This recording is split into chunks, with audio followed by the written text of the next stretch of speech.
Halo teman-teman, pada kesempatan kali ini saya akan menjelaskan presentasi final project khususnya pada role saya, yaitu mengenai Human Research atau biasa disingkat dengan HR.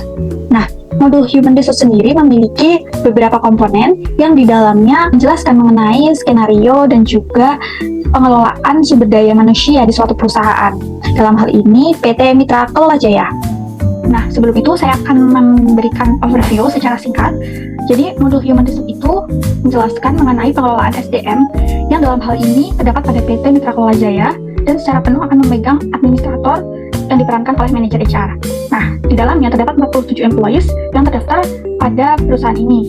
Dan untuk modulnya sendiri, diantaranya yaitu modul employees, recruitment, orientation and training, shift management, expense, timesheet, contract, payroll, time off, attendance, timesheet, dan appraisal. Nah, berikut ini merupakan script list yang digunakan dan nantinya akan saya jelaskan melalui skenario yang lebih detail. Ini dia tampilan UDU melalui database yang telah kelompok 7 buat, dan di sini saya melakukan login sebagai administrator. Nah, untuk modul Human Research sendiri kita bisa lihat pada menu apps, lalu saya klik kategori Human Research dan di sini akan muncul beberapa modul. Untuk yang saya butuhkan ini telah saya install, sedangkan ketika modul lain yang belum diinstal itu akan tertulisnya activate, seperti itu. Oke, mari kita lihat secara detailnya. Yang pertama itu terdapat recruitment. Nah, recruitment itu sendiri merupakan proses perekrutan para pegawai yang nantinya akan menjadi SDM unggul di perusahaan PT MKJ. Di sini yang mengelola segala alur prosesnya itu adalah manajer HR, yang mana nantinya juga tidak hanya melakukan recruitment, tapi akan melakukan kinerja yang terus berkesinambungan, baik dari proses kinerja pegawai hingga nanti sampai penggajian di akhir periode. Berikutnya kita akan menuju ke modul employee. Nah, sesuai namanya di sini akan merekap profil masing-masing pegawai di PT MKJ, yang mana dalamnya dapat informasi posisi, kemudian departemen, status pegawai, hingga detail informasinya secara spesifik. Lalu di sini kita bisa juga melakukan sortir dengan cara klik group by, dan kita bisa melihat departemen apa saja sih yang ada di dalam PT ini. Nah, ini selain ada Commissioner Director, juga ada Departemen Finance, Accounting Tax, lalu Human Resource Management, IT Support, Inventory Manager, Operational and Service, Purchasing, hingga Sales, Marketing, and Leasing. Oke, kita lanjut yang modul ketiga, itu ada modul Attendance. Nah, ini akan merekapitulasi kehadiran maupun yang biasa disebut check-in oleh para pegawai. Nah, kita bisa melihat juga untuk setiap employee-nya itu memiliki durasi waktu bekerja berapa lama. Dan di sini melalui UDU juga akan melakukan reporting di akhir periode terhadap masing-masing attendance para pegawai. Oke, selanjutnya juga ada timesheet, di mana perusahaan itu bisa melakukan pelacakan dan juga pengaturan waktu proyek masing-masing pegawai. Nah, ketika perusahaan ingin membuat proyek baru, lalu juga ingin menambahkan tugas, kita bisa coba membuat timesheet dan kita bisa cek untuk alokasi setiap employee-nya, baik dari jenis proyeknya, tugasnya, deskripsi, hingga waktu yang dihabiskan. Berikutnya ada modul time off. Nah, modul ini akan menjelaskan alokasi waktu yang digunakan oleh para employee. Misalnya ketika terdapat employee yang melakukan izin, kemudian melakukan lembur, atau mengajukan cuti yang membuat dia tidak bisa bekerja seperti itu, dan akan terdapat kalender secara detail dari hari ke hari yang juga turut memberikan pemahaman bagi manajer mengenai kehadiran para pegawai. Kemudian di sini juga ada expense, ya seperti namanya my expense atau mengenai beban. Di sini perusahaan dapat melakukan reimbursement ketika ada pegawai yang melakukan pengeluaran dengan jumlah nominal tertentu untuk acara perusahaan, gitu. Misalnya melakukan kunjungan keluar kota, melakukan perjalanan bisnis, dan sebagainya. Nah, nggak hanya modul yang free aja, tapi juga terdapat modul ekstra, yang mana pengguna UDU ini bisa melakukan install di aplikasi yang telah ditawarkan di UDU, yakni mengenai update apps list, dan juga kita bisa mengeceknya melalui App Store. Di sini saya mencoba untuk mengalihkan modul ekstra payroll. Ini akan mencoba melakukan detail dari adanya proses penggajian setiap pegawai. Jadi akan terdata secara rinci dan juga alokasinya itu telah disusun oleh manajer HR. Kemudian sebagai tambahan lagi, kita bisa cek pada modul employees, di mana modul employees secara free ini hanya muncul beberapa button saja di atas. Namun ketika kita mencoba untuk mengaktifkan modul ekstra, itu tidak hanya tambahan modul saja, namun juga ada modul yang dia berupa penambahan fitur. Seperti ini, modul shift scheduling, ini akan muncul di dalam modul employees. Ini adalah modul ekstra yang saya gunakan. Di dalamnya juga terdapat alokasi shift para pegawai, kemudian juga shift days, week off, dan juga jika ingin mengajukan perubahan request itu bisa melalui sini. Oke, mungkin sekian penjelasan beberapa modul secara singkat pada skenario HR. Saya akan melanjutkan untuk proses migrasi data pada masing-masing modul.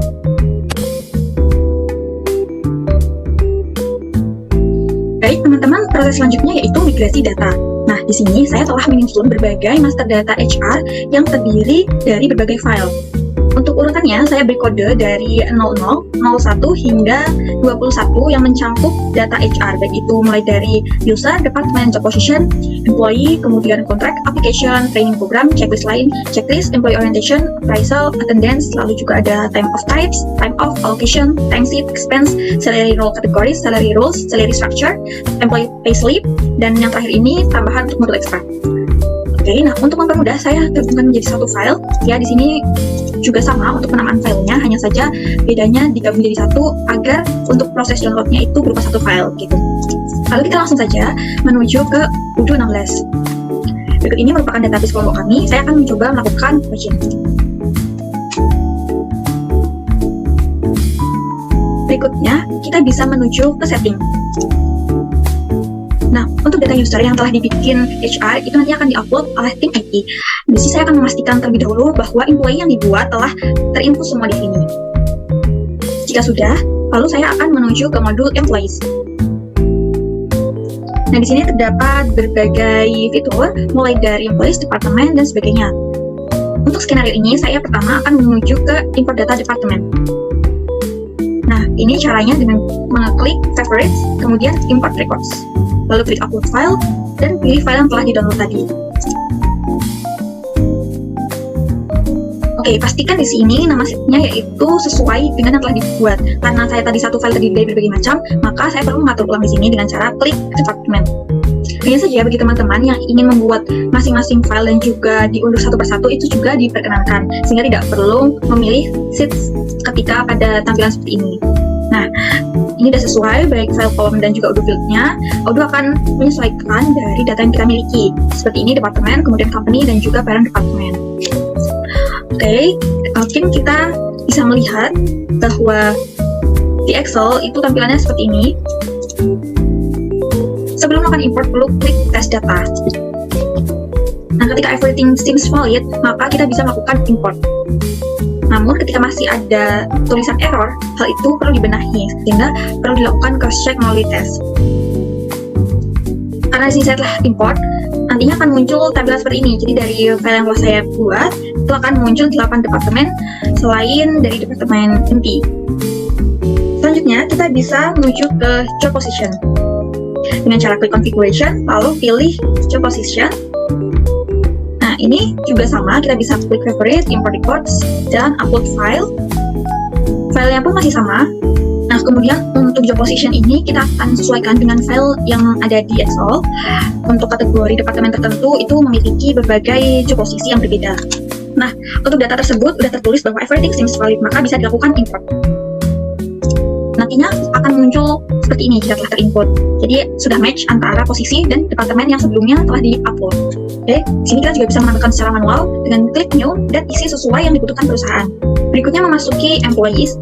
Nah, ini dia tampilan para pegawai yang bekerja di PT MKJ. Caranya dengan mengklik favorite juga, lalu klik import dan upload file yang sama seperti sebelumnya. Hanya saja kita bedakan di fitur sheet-nya dengan klik employee.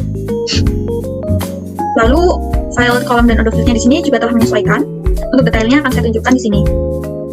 Nah, ini dia informasi yang akan saya import datanya. Lalu untuk melakukan tes kita bisa klik ini. Jika teman-teman mengupload data yang sebelumnya belum dilakukan import, maka itu akan valid seperti yang saya praktikkan sebelumnya. Nah, ini dia untuk data para employees. Coba kita cek secara rinci. Informasi yang di dalamnya ini ada nama, kemudian juga job posisi, lalu informasi pribadi juga ada di sini. Nah, untuk fotonya sendiri, secara default Odoo tidak menampilkan. Dan untuk foto kita bisa melakukan import data juga melalui modul ekstra yang bernama All-in-One. Nah, di sini akan saya tunjukkan. Nah, ini dia All-in-One import. Hanya saja pada database kami belum dapat melakukan aktivasi. Namun, hal ini akan menjadi alternatif bagi teman-teman yang ingin mencoba pada database yang berbeda dan juga kebutuhan pada perusahaannya masing-masing. Karena bisa melakukan berbagai import produk, lalu juga produk image, dan juga salah satunya itu foto employees. Nah, caranya nanti itu juga cukup mudah. Jadi pada data employee-nya ini ditambahkan satu file yang berisi link image dan juga link foto yang telah di-upload ke Google Drive misalnya. Itu ada berbagai alternatif. Bisa juga dengan cara kita mengeklik link yang ada pada PC masing-masing sehingga foto tersebut nanti akan terintegrasi di dalam Odoo ini. Nah, karena saya masih mengalami kendala, maka saya melakukan import secara manual pada masing-masing employees di sini. Namun hal tersebut, output yang dihasilkan tidak akan jauh berbeda, sehingga kita bisa mengidentifikasi mana employee yang bekerja di PT MKJ. Selanjutnya kita menuju ke employment types. Di sini saya telah membuat 4 kategori. Yang pertama, PKWT atau perjanjian kerja waktu tertentu. Kedua yaitu PKWTT atau perjanjian kerja waktu tidak tertentu, yang artinya pekerjaan sementara permanen. Kemudian part-time atau yang biasa disebut dengan paruh waktu. Serta yang terakhir ada outsourcing, di mana di sini terdapat perjanjian dengan pihak ketiga dalam menyediakan SDM. Nah, kita balik lagi ke Odoo, lakukan import, lalu pilih file yang sama. Nah, di sini everything seems valid, maka lakukan import. Lalu kita menuju ke kontrak. Nah, untuk filenya sendiri sebagai berikut, terdapat berbagai macam informasi. Lalu kita bisa klik employees dan pilih contracts. Nah, berikut ini merupakan employee yang saya lakukan import data. Sebagai contoh, saya klik atas nama Bramastia, yang mana employee tersebut belum dilakukan create. Nah, ini baru dilakukan import sesuai dengan kontrak, lalu juga ada start and end date, lalu juga working schedule hingga monthly wage-nya dengan status baru saja di-upload. Lalu kita bisa klik create.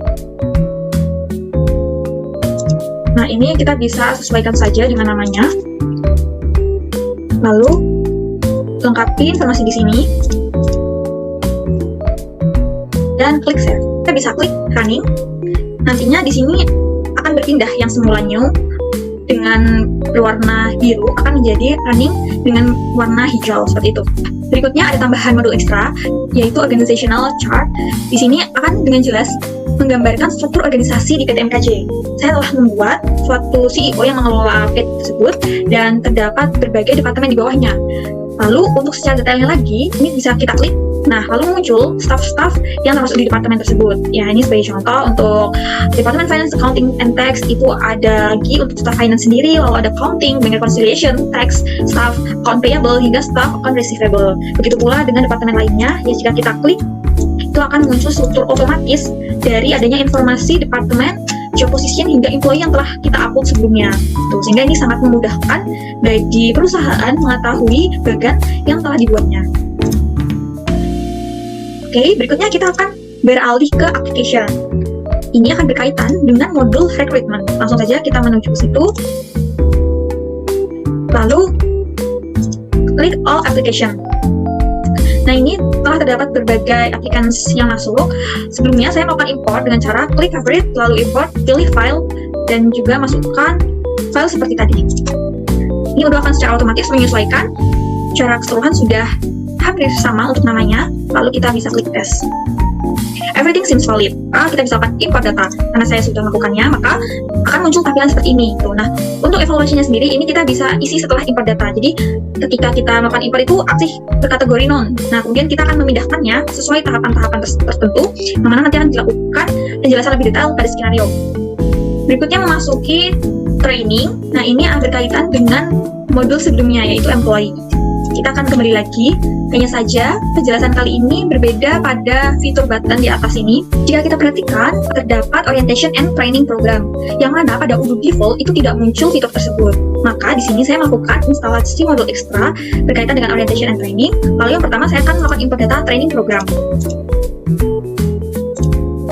Dan pastikan list program tersebut sesuai dengan request dan juga kebutuhan perusahaan. Nah, ini juga sudah valid, maka lakukan import. Nantinya akan muncul tampilan seperti ini, baik dari nama programnya, asal departemen yang mengadakannya, lalu responsible user. Di sini saya masukkan manager HR, dan statusnya akan muncul new yang artinya baru saja di-upload. Nah, Nah, di sini juga secara otomatis akan menyesuaikan employee di bawahnya, baik itu dari departemen secara inti hingga masing-masing staff yang memiliki job position berbeda. Di sini manajernya adalah Omega karena ia merupakan manajer di Departemen Operational and Service. Lalu kita bisa klik confirm event. Nah, selanjutnya kita akan menuju orientation checklist line. Dengan cara klik configuration, lalu pilih orientation checklist line. Ini juga mirip seperti yang saya lakukan tadi. Dengan cara seperti ini tentunya akan lebih efisien ya bagi manajer untuk mengelola list daftar orientasi yang akan diberikan kepada pegawai baru. Lalu kita bisa juga lanjut ke orientation checklist. Nah, di sini yang perlu diperhatikan teman-teman adalah urutannya, yang mana ketika kita memilih yang pertama adalah orientation checklist itu tidak bisa, sebab ada berbagai informasi yang dibutuhkan dari checklist lain gitu, sehingga urutan dalam melakukan import data itu sangat penting agar kita bisa menghindari terjadinya error. Ini pun juga sama, kita bisa lakukan import data. Lalu akan muncul seems valid. Nah, ini ada terdapat tambahan comments yang sebenarnya tidak mengubah import data tersebut menjadi error. Hanya saja sebagai informasi bahwa ketika melakukan import berbagai values itu pisahkan dengan koma. Nanti akan saya jelaskan pada skenario. Berikutnya kita memasuki employee orientation.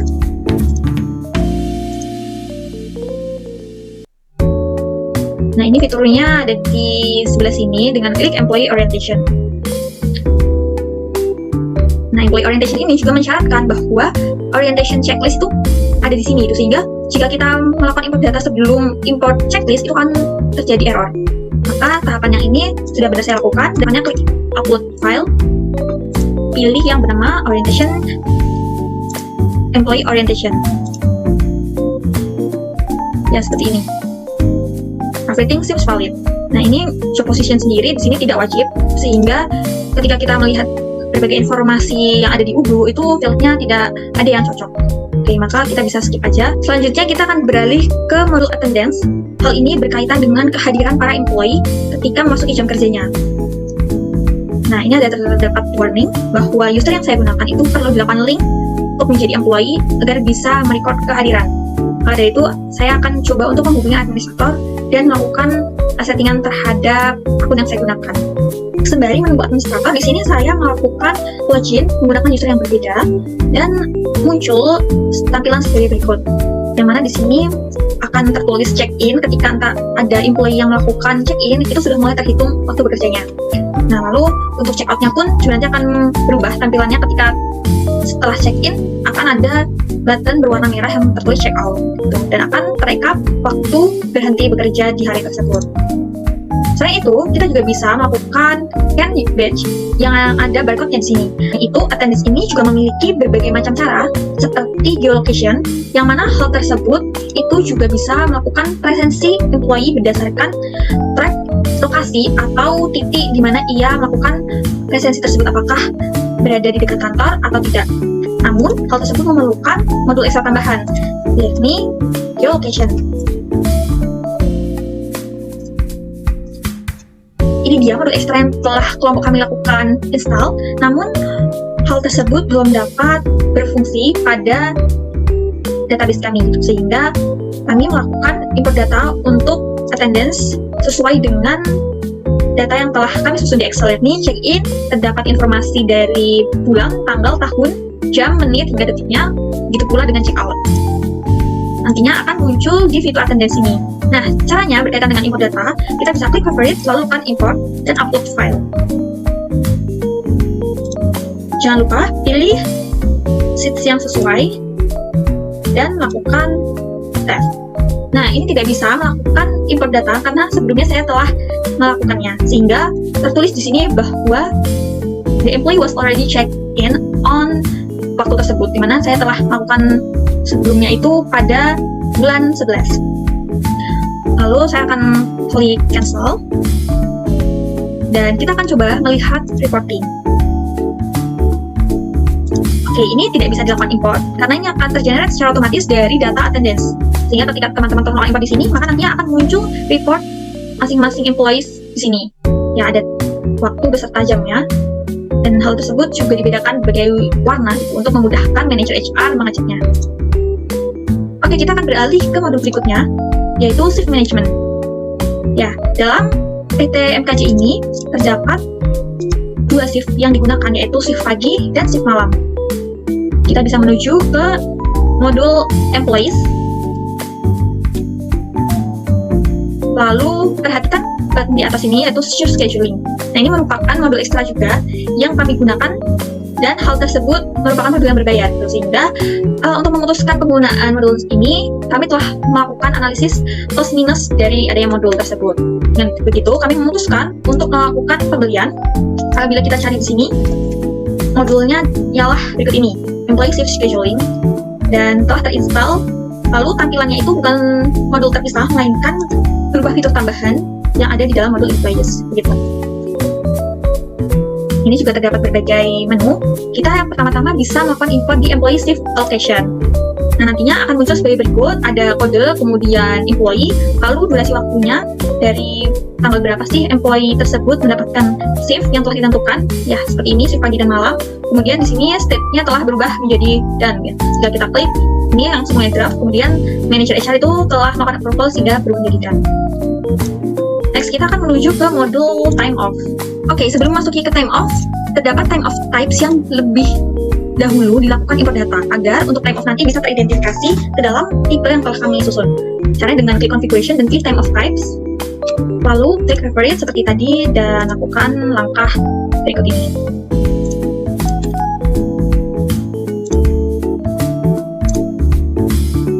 Ini kita bisa klik test.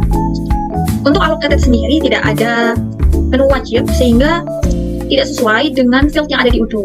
Maka kita tidak mengharuskan di sini, dan yang terpenting adalah masukkan tipe yang telah disusun. Barulah kita menuju ke fitur My Time Off, lalu bisa lakukan import sesuai dengan tipe yang telah diinput, lalu juga description, serta waktu yang diajukan oleh employee. Lakukan tes. Nah, di sini tidak bisa melakukan import karena saya telah melakukan sebelumnya dan tertulis bahwa terjadi overlap gitu, sehingga di waktu yang sama itu tidak boleh ada pegawai yang sama gitu. Karena di UDO ini akan terdeteksi sebagai 2 hal yang sama, maka teman-teman bisa mencobanya dengan data yang berbeda dan pada case perusahaannya masing-masing. Lalu saya klik cancel, nantinya akan muncul this time off yang telah dilakukan import data, dan kita akan beralih ke allocation. Allocation pun juga sama. Nantinya muncul everything seems valid, dan kita bisa klik import. Kita akan beralih ke modul time sheet. Ini berbeda ya dengan time off, walaupun namanya sama-sama ada kata time-nya, namun time sheet di sini akan menunjukkan alokasi project dari masing-masing employee beserta waktu yang dihabiskan gitu, atau waktu yang dibutuhkan gitu untuk melakukan hal itu. Misalkan ada meeting, kemudian perlu waktu 2 jam dan pada waktu tertentu, sehingga kita bisa lakukan import, klik upload file dan lakukan proses seperti biasanya. Ya, nanti tampilannya akan seperti ini. Jika kita ingin mengeklik secara rinci, itu tidak bisa. Yang bisa hanya mengubah langsung di tampilan depannya gitu ya. Berbeda dengan fitur-fitur sebelumnya. Ketika kita mengeklik, itu akan muncul tampilan di dalamnya yang akan menjelaskan informasi-informasi penting tertentu. Lalu kita akan menuju ke expense. Seperti yang sudah dijelaskan bahwa expense ini berkaitan dengan proses pengajuan employee mengenai biaya apa saja yang telah dikeluarkan selama menunjang proses bisnis perusahaan. Lalu kita bisa klik My Expense. Kemudian ini terdapat berbagai field ya, bahwa ada deskripsi, kemudian kita akan mengkategorikannya sebagai apa, lalu juga total biayanya, nama pegawainya, waktu, kemudian account. Di sini juga berkaitan dengan ACOA yang telah dibuat oleh accounting, serta pastikan bahwa namanya di sini itu sudah sesuai dan tidak ada space tambahan gitu, karena ketika kita menuliskan employee dengan space itu nanti UDO akan mendeteksi hal yang berbeda meskipun namanya sama, sehingga sebelumnya ketika saya melakukan proses import terjadi error, dan ketika saya melakukan checking disinilah terdapat peta penyebabnya gitu. Kita harus menyesuaikan sesuai dengan employee yang diupload di awal, bahwa setelah nama itu tidak ada space. Dengan itu UDO akan mendeteksi nama employee yang sama. Kita bisa lakukan import peta.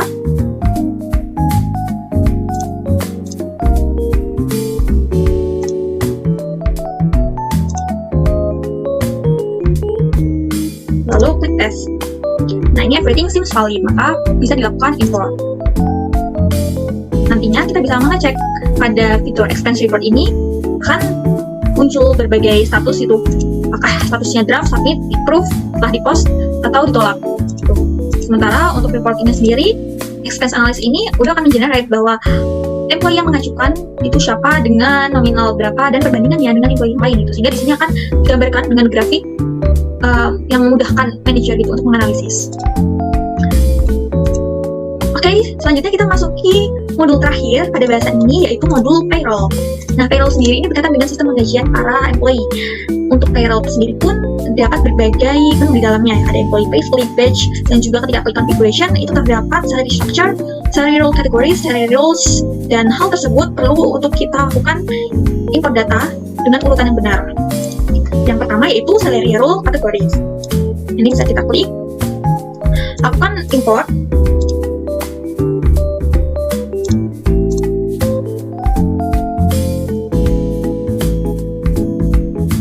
Pilih yang sesuai. Lalu di sini ini tidak wajib ya, karena number di sini itu tidak mendeteksi karena sudah terdapat row yang berbeda gitu. Maka kita langsung saja melakukan tes dan everything seems valid. Berikutnya barulah kita menuju ke salary roles. Ini dia. Bedanya itu pada salary roles tidak hanya memasukkan kategori, namun juga ada kode, tipe, dan juga Python code. Nah, di sini maksudnya adalah kode semacam kode dari Python gitu ya, yang akan melakukan generate dari penghitungan gaji para employee. Dan ini juga terdapat persentage-nya berdasarkan apa, serta quantity hingga besaran persentase tersebut. Langsung saja jika telah disesuaikan, kita bisa menuju ke salary roles. Ini adalah data yang telah saya lakukan import. Dengan cara klik import, upload file, dan lakukan hal yang sama.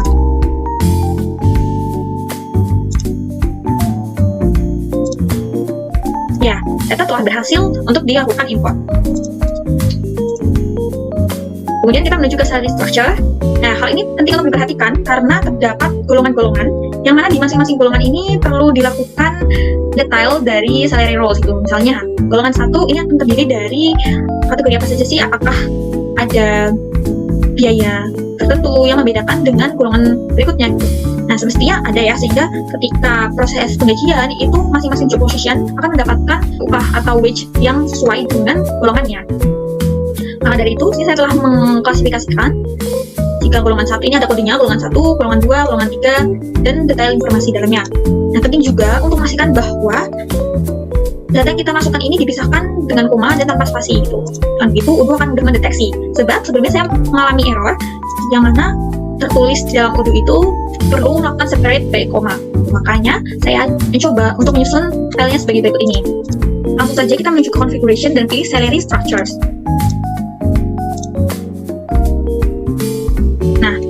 Seperti berikut tampilannya, bahwa untuk melakukan import multiple value itu perlu dilakukan pemisahan dengan koma. Lalu, jika sudah kita lakukan hal tersebut, klik tes. Nah, ini akan muncul everything seems valid yang artinya siap untuk diimport. Dan terakhir, kita masuki payslip. Ya, ini juga masih di dalam modul payroll, di mana untuk payslip ini akan terdapat rincian pada masing-masing employee untuk referensinya, kemudian untuk structure-nya masuk ke golongan mana, lalu juga untuk work days-nya itu berapa hari gitu, sehingga kita bisa melakukan penghitungan yang sesuai dengan jam kerja, golongan, dan struktur yang telah ditetapkan. Ini kita menuju ke employee payslip, lalu klik favorites. Oke, karena tidak tersedia di dalam field Odoo, maka nantinya sebagian ini akan kita lakukan input manual. Yang terpenting kita bisa melakukan import data pada field wajib berikut ini ya. Ada date from, to, nama employee, payslip name, reference, dan juga structure golongannya. Maka kita lakukan tes. Dan everything seems valid, maka nanti akan muncul tampilan seperti ini. Dan untuk detailnya yang sebagian tadi tidak bisa kita lakukan import, itu bisa kita masukkannya secara manual gitu, untuk description, kode, number, dan juga kontrak. Caranya juga cukup mudah, yang mana akan saya jelaskan secara lebih rinci di skenario berikutnya. Oke, sekian penjelasan dari migrasi data. Selanjutnya saya akan menunjukkan skenario pada modul Human Research. Untuk skenario yang pertama mengenai modul recruitment. PT MKJ membuka lowongan untuk beberapa posisi, yaitu staff sales, marketing, leasing, staff AP, staff retail, and grosir. Nah, saat ini terdapat 6 pelamar yang memenuhi kualifikasi dan memasuki beberapa tahapan. Di antaranya, ada Jaya, Garista, Asmita, Altair, Galen, dan Savero, yang masing-masing memiliki job position berbeda dan terdapat status yang berbeda.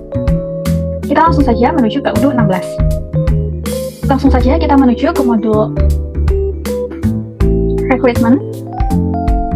Nah, lalu klik application dan all application. Ya, jadi ini adalah tampilan awalnya, yang mana keenam employee tersebut masih memasuki di tahap initial qualification awalnya. Nah, kemudian akan saya ubah di sini.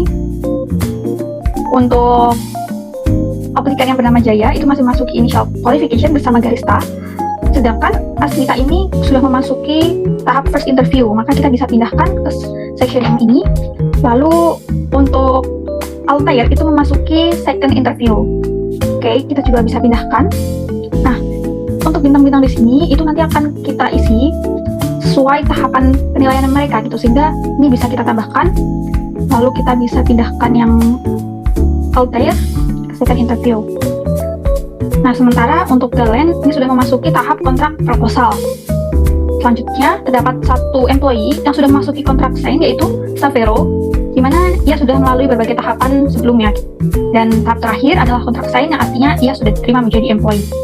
Nah, untuk detailnya kita bisa lihat dengan cara klik namanya, lalu akan muncul informasi yang dibutuhkan, dan juga kontrak di sini meliputi expected salary hingga proposal salary dari para aplikan. Dengan begitu, skenario rekrutmen telah berakhir. Kedua, modul employment. PT NKJ baru saja menerima pegawai baru bernama Savero sebagai staf retail Departemen Inventory. Ia diangkat sebagai pegawai PKWT atau pegawai kerja waktu tertentu. Nah, sebelum bekerja, staf baru itu akan diberi pelatihan dan training sesuai divisi masing-masing.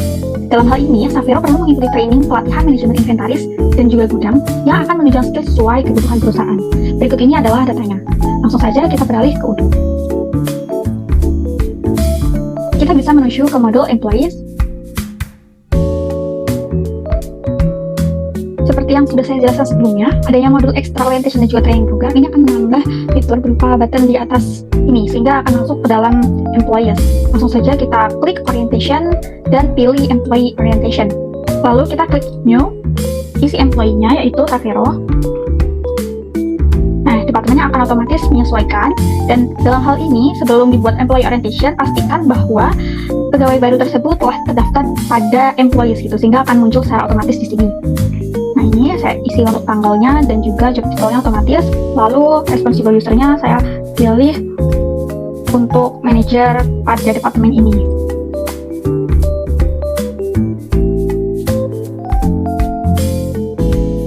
Nah, ini akan masuk, lalu kita bisa klik confirm, dan ketika pelaksanaan nanti telah selesai, maka kita bisa klik mark done. Dengan begitu, statusnya akan berubah menjadi completed. Lalu kita akan beralih ke skenario ketiga, lalu modul attendance. Pada weekend hari Sabtu tanggal 16 Desember 2023, Vinda seorang staff finance, accounting, and tax memiliki tugas mendesak yang mengharuskan ia bekerja pada hari libur. Maka dari itu, Vinda harus melakukan attendance atau kehadiran pada sistem UDU agar dapat terhitung waktu kerja yang dilakukannya dalam sebulan. Namun, karena pada hari weekend akses presensi ditutup, maka Vinda meminta kepada manajer HR untuk mencatat presensi sistem UDU secara manual. Langsung saja kita menuju ke UDU 16. Dan kita pilih attendance di sini. Nah, dalam hal ini yang saya skenariokan, saya menggunakan user sebagai manajer HR, yang mana untuk employee atas nama Vinda sudah dimasukkan untuk informasi check-in-nya hari Sabtu tanggal 16 Desember, lalu untuk check out-nya jam sekian gitu, sehingga estimasi jam kerjanya itu 9 jam. Langsung saja kita klik save. Dengan begitu, skenario attendance telah berhasil. Lalu kita akan menuju ke skenario keempat. Selanjutnya, modul time off. Fawaz merupakan seorang staf inventory PT NKJ. Ia mengajukan permohonan cuti dengan kategori cuti harian selama 1 hari pada tanggal 18 Desember 2023 untuk berobat ke rumah sakit. Ia meminta cuti kepada founder PT NKJ dan pihak perusahaan meminta kepada manajer HR untuk merequest permohonannya. Oke, langsung saja kita menuju ke UDU 16. Lalu kita bisa klik approve. Oke, di sini masih ada kendala. Kita bisa cek untuk time of type yang telah dibuat dengan cara klik configuration, lalu pilih time of type. Baik, kita bisa coba untuk menyesuaikan dengan time of type. Lalu di sini saya masukkan description cuti sakit, namun tipenya termasuk cuti tidak berbayar. Lalu di sini statusnya akan berubah menjadi second approval, dan kita bisa klik validate. Oke, maka akan hilang dari sort to approve. Kita bisa cek di sini. Nah, statusnya akan berubah approve dengan warna hijau, yang artinya Fawaz melakukan cuti itu telah disetujui oleh manajer HR. Dengan begitu skenario time off telah usai. Berikutnya, modul shift management. Suatu hari, Ika Rafa dari Departemen Inventory mendapatkan jadwal shift malam. Namun pada tanggal 20, ia berhalangan hadir karena terdapat acara keluarga. Maka terdapat perubahan shift pegawai. Selanjutnya, Ika Rafa mengajukan permohonan pergantian shift kepada manajer HR. Lalu, manajer HR memasukkan Saverul yang memiliki status sebagai staf baru dengan divisi yang sama untuk mengisi shift malam. Artinya, ia menggantikan jadwal Ika Rafa untuk sementara waktu. Langsung saja kita menuju ke UDU. Lalu kita akan menuju ke modul employees dan pilih shift scheduling. Nah, pertama kita klik employee shift allocation dan kita pastikan bahwa employee atas nama Ika Rafa ini telah masuk di sini. Nah, seperti yang kita lihat, Ika Rafa pada tanggal 20 Desember memiliki jadwal shift malam. Lalu kita akan menuju ke shift change request. Ya, yang mana pada skenario ini diasumsikan bahwa Ika Rafa telah mengajukan perubahan, lalu kita bisa memasukkannya dengan klik new. Nah, berikut ini adalah shift change request atas nama Ika Rafa dengan allocation malam, type working days, dan di sini kita bisa ubah untuk responsible-nya itu menjadi manager HR. Lalu kita klik save. Nah, ini statusnya masih in progress, yang mana manager HR itu perlu melakukan approval dengan cara klik ini, dan nanti statusnya akan berubah. Ya, menjadi approve. Dengan begitu, pengajuan Ika Rafa itu telah disetujui. Lalu kita akan menuju kembali ke employee shift allocation, klik new, dan kita akan memasukkan Saverul. Lalu kita save dan klik proses. Nah, maka employee atas nama Saverul ini telah masuk menjadi shift malam. Mungkin kita bisa cek untuk bagian kalendernya. Nah, pada tanggal 20 ini telah tertulis ya bahwa di sini Saverul menggantikan Ika Rafa pada tanggal 20 karena tadi Ika Rafa berhalangan hadir. Mungkin untuk selanjutnya kita juga bisa mengeksplor tampilannya lebih lanjut dengan cara klik nama employee-nya seperti ini. Dengan begitu, skenario shift allocation telah selesai. Berikutnya mengenai modul expense. Di sini saya menjelaskan skenario tambahan yang memerlukan modul ekstra. Lalu untuk skenario-nya yaitu Gerald Adien merupakan manajer PT MKJ. Ia akan melakukan pertemuan di luar kota dengan investor. Selama perjalanan tersebut, ia menggunakan biaya pribadi seperti transportasi, makan, dan penginapan. Nah, sebelumnya Gerald itu sudah meminta izin pada CEO dan meminta manajer HR untuk memberikan reimburse. Maka semua biaya pengeluaran yang ia keluarkan itu dapat direimburse oleh PT MKJ dengan rincian sebagai berikut. Untuk nama itemnya, tiket pesawat, harga penginapan, dan makan 3 kali pada akhir bulan November. Dengan jumlahnya sebagai berikut. Langsung saja kita menuju ke UDU. Kita bisa menuju ke modul expense. Lalu kita klik exporting, expense analysis. Dan di sini telah muncul beberapa pengajuan oleh employee, yang mana saya akan klik Gerald Adien. Ya, berikut ini adalah informasi yang telah saya masukkan. Mungkin sebagai detailnya bisa masukkan sesuai dengan skenario. Dalam hal ini pertemuan di luar kota dengan investor. Lalu kategorinya itu masuk sebagai trans and accommodation, travel, dan akomodasi meliputi hotel, tiket pesawat, dan sebagainya dengan total 1.300.000. Lalu untuk employee-nya adalah Gerald Adien, paid by-nya adalah company.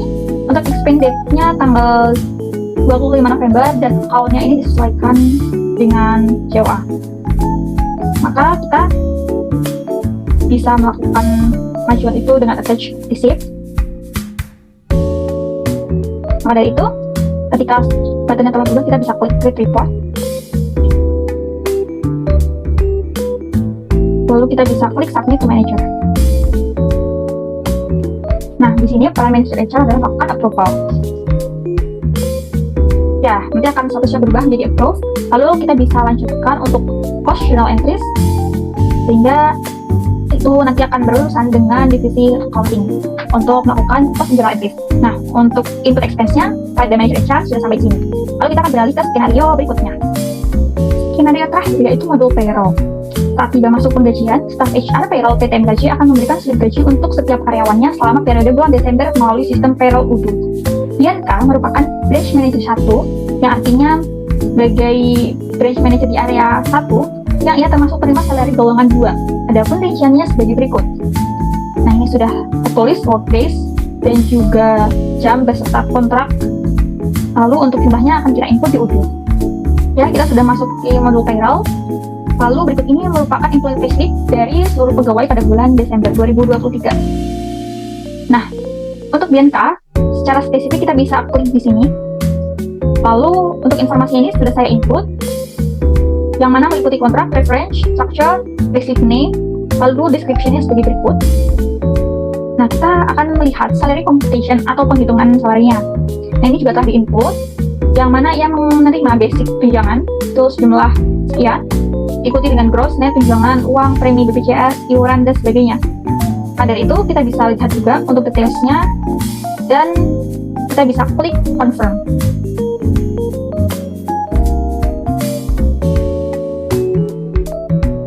Oke, selanjutnya kita bisa print untuk melihat payslip yang nantinya akan diterima oleh Bianca. Ya, seperti ini tampilannya. Di sini ada logo MKJ beserta alamatnya, lalu ada informasi mengenai payslip atas nama Bianca sebagai berikut. Ini juga sesuai dengan yang kita inputkan di UDU gitu. Nah, dengan begitu, untuk skenario modul payroll sudah sampai di sini. Selanjutnya kita bisa klik confirm agar statusnya nanti berubah. Ya, kita memasuki bagian penutup. Secara keseluruhan, kita telah melakukan berbagai skenario dan juga proses input data ke dalam UDU, mulai dari proses recruitment hingga payroll. Sini, teman-teman bisa melihat bahwa alur proses yang dilakukan oleh Human Research itu memiliki berbagai tahapan, yang mana perlu dilakukan satu persatu pada setiap modulnya, dan proses penginputannya itu bisa melakukan secara manual ataupun import data.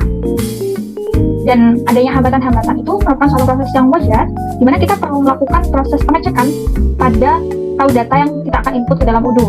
Sebagai contoh, adanya spasi atau mungkin adanya tambahan tulisan format yang tidak sesuai dengan langkah sebelumnya yang diupload di UDU. Maka dari itu, kita perlu melakukan pengecekan kembali, dan kita juga perlu melihat apakah user yang kita gunakan itu sudah terintegrasi di dalam UDU, baik dari employee-nya maupun dari activation setiap roles-nya. Dengan begitu, saya bisa menyimpulkan bahwa adanya skenario tersebut itu bisa memudahkan alur proses bisnis dan juga membuat PT MKJ ini memiliki struktur organisasi yang lebih jelas dan terarah dalam mengalokasikan setiap SDM di dalamnya. Cukup sekian penjelasan dari saya. Saya ucapkan mohon maaf apabila dalam penyampaiannya masih terdapat salah kata ataupun salah interpretasi yang saya sampaikan. Dan saya ucapkan terima kasih banyak kepada para mentor kelompok 7, Pak Agung dan juga Bu Hadina, serta teman-teman kelompok 7 yang telah membantu penyelesaian dalam pengerjaan tugas akhir ini. Harapannya para penonton sekalian bisa mendapatkan insight dan juga pemahaman mengenai rules yang telah saya jelaskan. Saya akhiri, terima kasih dan sampai jumpa.